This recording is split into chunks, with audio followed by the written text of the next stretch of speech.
Una foto de un chiquito muerto despertó la indignación del mundo. Se habló toda la semana del tema. Pedro Brigger viene hablando del tema de refugiados hace muchísimo tiempo, antes de que apareciera esa foto, y ahora hablamos todos. Me acuerdo, Pedro, ¿cómo te va? ¿Qué tal? Gracias por venir, como siempre. Me contaste incluso que le habías ofrecido una nota a la revista Noticias. Hace más de 25 años sobre el tema de Timor Oriental. Indonesia había invadido Timor Oriental, había masacrado una parte importante de la población, la parte oriental de la isla de Timor, y habían quedado miles y miles de refugiados. Pero en ese momento me rechazaron la noticia, no le interesa a nadie. No interesa. O sea, la cuestión interesante es cómo una foto impacta, ¿no? Claro. Porque al fin y al cabo, lamentablemente, hay muchas fotos similares a esta que vimos esta semana. Las hemos visto en África, las hemos visto en Asia, en América Latina.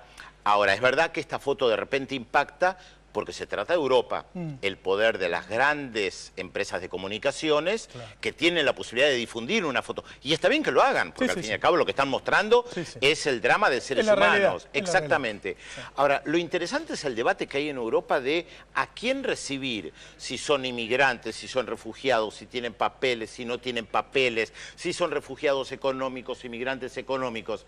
En realidad, Roberto, nosotros estamos hablando de seres humanos. Claro. Acá habría que hablar de seres humanos, no si son inmigrantes. ¿Recibimos o no recibimos a seres humanos? Exactamente. Basta hablar de inmigrantes, ilegales, no legales, papeles, no papeles, refugiados, no refugiados. Yo entiendo que las categorías son importantes, no voy a decir que no. De hecho, Naciones Unidas tiene una dependencia especial que se llama ACNUR para tratar el tema de los refugiados. Hace un excelente trabajo. Interesante el dato. ACNUR se crea después de la Segunda Guerra Mundial para tratar de ver el problema de los refugiados en Europa. Porque la Segunda Guerra Mundial había provocado el desplazamiento de miles de personas dentro de Europa. Muchos llegaron acá. Mis padres se escaparon de Alemania, de la Alemania nazi, llegaron acá. ¿Cómo los recibieron? Con las puertas abiertas. No sabían el idioma, mi papá no sabía alemán, a duras penas castellano, perdón, a duras penas lo aprendió, mi mamá tenía 13 años, se adaptaron, le dieron la nacionalidad, todo lo que querían. Y en Europa están discutiendo a ver cuotas, cuánto le queda a España, cuánto le ponemos a Italia, el primer ministro de Hungría que dice, el problema no es nuestro, todos quieren ir a Alemania. Claro.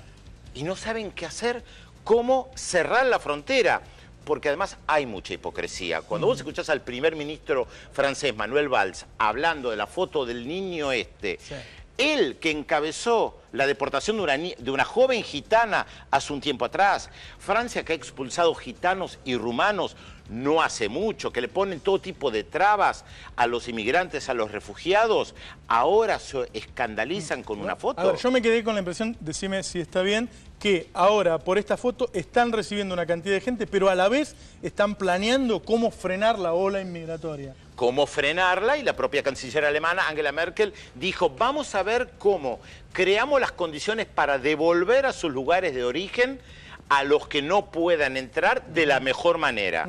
O sea, no vamos a recibir a todos. Alguien dirá, ¿es difícil recibir a 200 o 300.000 personas? Por supuesto que es difícil.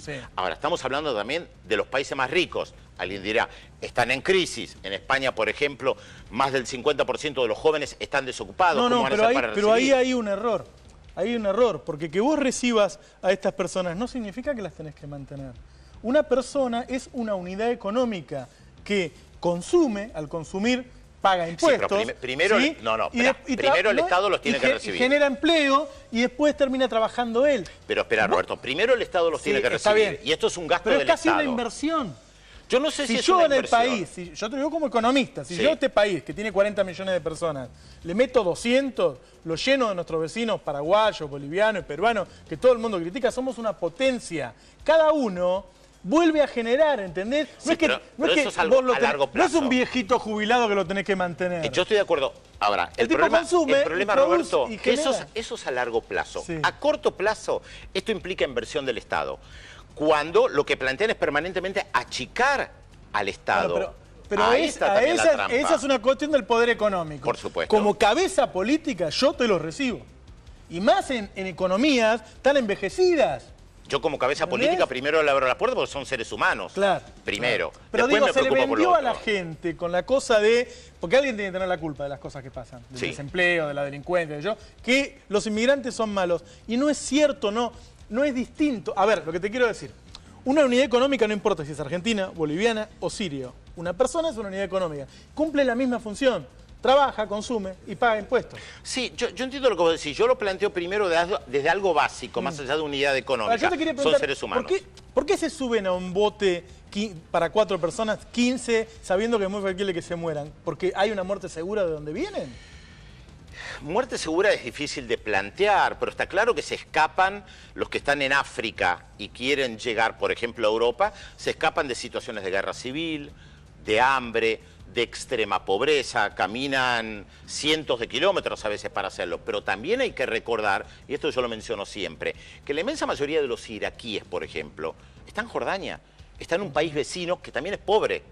La mayoría de los que se fueron de Afganistán están en países vecinos. Lo que pasa que es el mismo ejemplo que con Timor Oriental. No escuchamos hablar de esto. Claro. Los refugiados de Sri Lanka aparecen cuando hay un conflicto y de repente los grandes medios internacionales van a Sri Lanka. Si no van a Sri Lanka, no se enteran. Lo que pasa es que las grandes cadenas internacionales son principalmente europeas y estadounidenses. Entonces tienen mucha fuerza al difundir la foto, porque una cadena francesa o británica que recibe una foto de Turquía tiene mucho más fuerza que una cadena de noticias de Sri Lanka que no llega prácticamente a ningún lado. Lamentablemente la muerte de refugiados, de desplazados, se da en todo el planeta. Por eso yo digo, bienvenido sea que se muestre la foto, en este caso, para alertar sobre lo que está pasando. Pero ojo, que esto no sirva de excusa también para que ahora Francia vaya a bombardear Siria, como lo hicieron en otras circunstancias,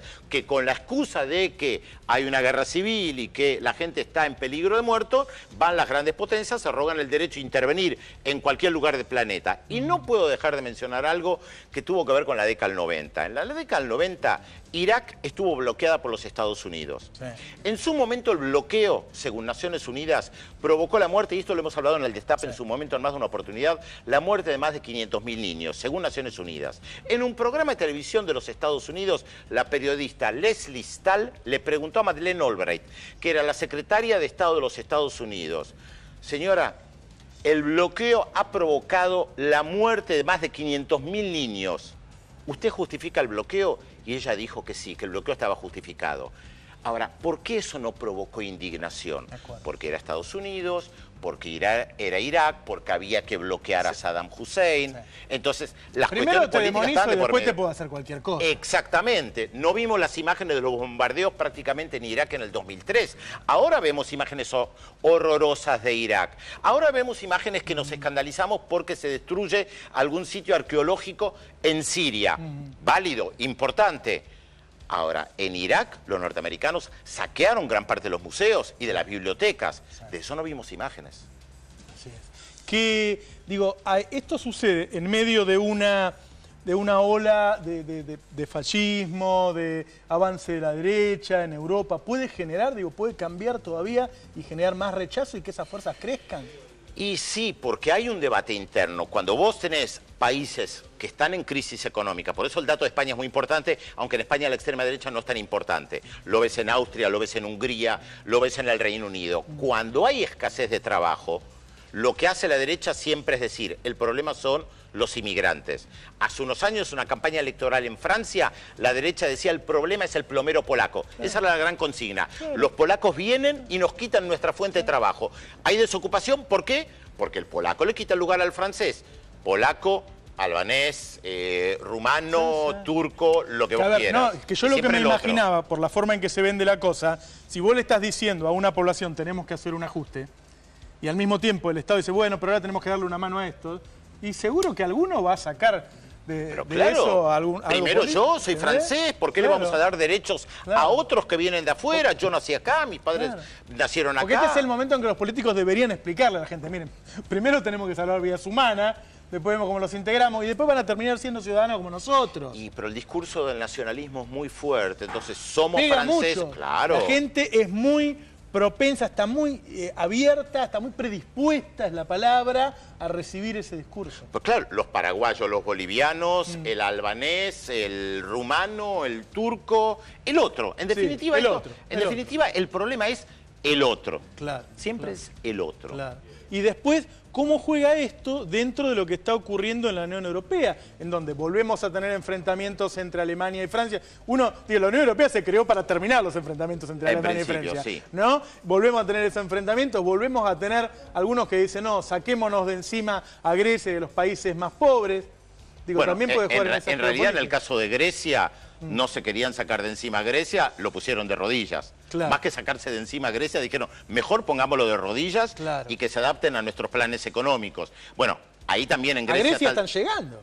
A Grecia también, sí, en Grecia también hay gente que viene de afuera de Grecia claro. y la extrema derecha griega siempre utiliza el argumento de los inmigrantes. Yo he estado en Grecia en estos últimos años en más de una oportunidad y he visto las zonas más pobres de Atenas donde el discurso de la extrema derecha cala en contra de los inmigrantes que vienen de otros lugares, claro. que otra vez, como dijimos al principio, son seres humanos. Basta de hablar de inmigrantes, refugiados, sin papeles, con papeles. Yo entiendo otra vez, las categorías son importantes, no es lo mismo un refugiado que un inmigrante, todo lo que vos quieras. Pero acá se trata de salvar vidas humanas. Gracias, Pedro. Un gusto como siempre, Roberto. En un minuto vamos a estar con Darío Gaño. Yo te vengo diciendo siempre, los diarios de papel publican a veces los datos de consultoras privadas, datos económicos, en un lugarcito chiquitito que nadie lo ve, Y vos jamás te enterás. No lo ves en el gran diario, no lo ves en internet. En los últimos días salieron datos económicos. Increíble el repunte de la construcción, de la venta de autos, de los servicios públicos. La inflación que Macri dice inflación descontrolada, su propio servicio de medición la da para abajo constantemente. Esos datos que nadie te cuentan, nosotros te los vamos a mostrar, Darío Gaño te los va a mostrar de sus propios medios de comunicación y de consultoras privadas. Iván tiene un dato que acaba de recibir ahora Iván Jagroski de Fernando Niembro y yo te voy a empezar a contar la vida de la jueza Arroyo Salgado. Espérame un minuto, dale.